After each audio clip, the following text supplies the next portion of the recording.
আসসালামু আলাইকুম। খাওয়া হলে শুধু গরুর মাংস, কোনো কথা হবে না গরুর মাংস ছাড়া। প্রতি শনিবার আমাদের ছোট্টখাটো একটা আয়োজন করি খানা, শুধু গরুর মাংস, হাঁড়ি ভর্তি গরুর মাংস।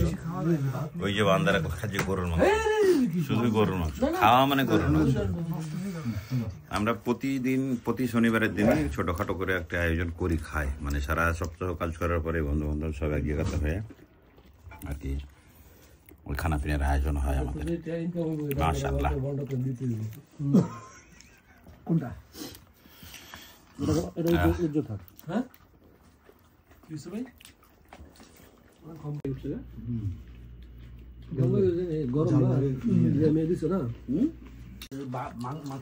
আমাদের রাঁধুনি হচ্ছে এই যে ভাই, ভাই সেই রান্না দেয়, ঢাকা থেকে প্রশিক্ষণ প্রাপ্ত। হ্যাঁ, ঢাকার শেফ উনি।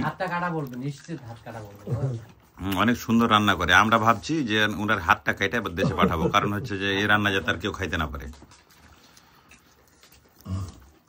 ওই যে গরুর মাংস, ও হাঁড়ি তো প্রায় শেষ হয়ে গেছে।